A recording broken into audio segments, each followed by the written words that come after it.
For today's paon mga kaibigan, mag-eksperimento tayo ng luto. Tortang saba mga kaibigan. Balatan na natin yan at ibabad sa itlog. At pagkatapos mga kaibigan, pwede nang prituin yan. Sana maging masarap ang resulta nito. At ayan na nga mga kaibigan, ilagay na naman natin yung natitirang itlog. Masarap ata to mga kaibigan. Matatry natin yan mamaya.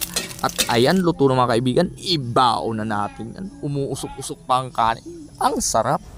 Kain na naman mga kaibigan. Lunch time naman at may baon tayong eksperimentong ulam lang ito mga kaibigan.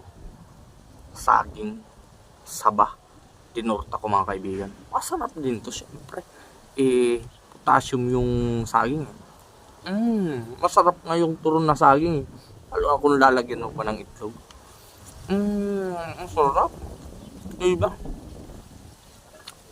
Nakasawa na kasi mga kaibigan yung mga torta-tortang tanong. Luma na yan. At ganito naman. Tortang saging. Malasa. Try nyo ito mga kaibigan. Eksperimento ko lang to pero proven na masarap.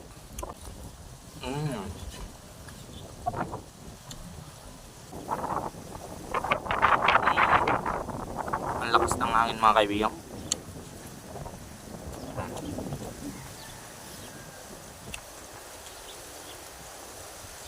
Ang sarap pa ng ganitong pagkakaluto na torta. Torta saging mga kaibigan. Clearing operation pa rin kami ngayon mga kaibigan.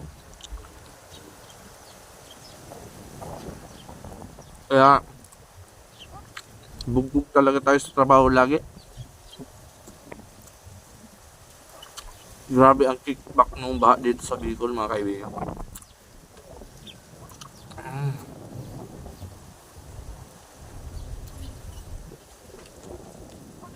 Kaya dapat malakas yung mga muscle mo.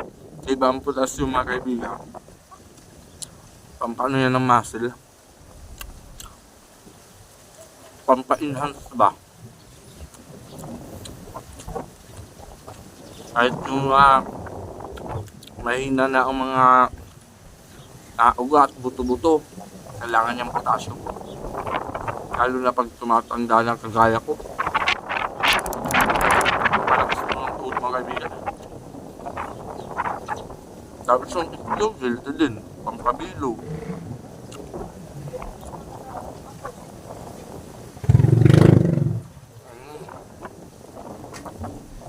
Ito yung kain natin.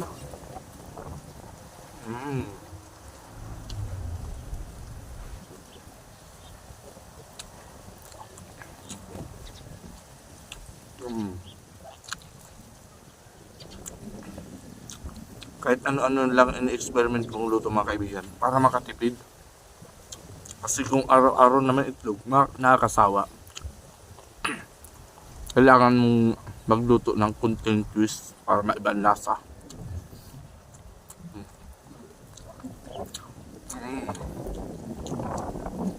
Masarap talaga mga kaibigan, walang halong biro. Pero yung ginamit ko dito yung sabang saging mga kaibigan, yung hubal lang. Sarap.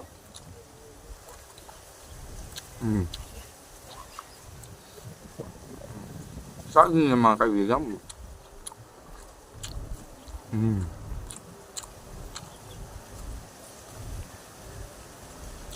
Parang kumain ka lang ng turon o kaya baduya, maruya. Pinagsabay ko na yung tanghalian mga kaibigan. Tapos snack. Mamayang hapon. Na.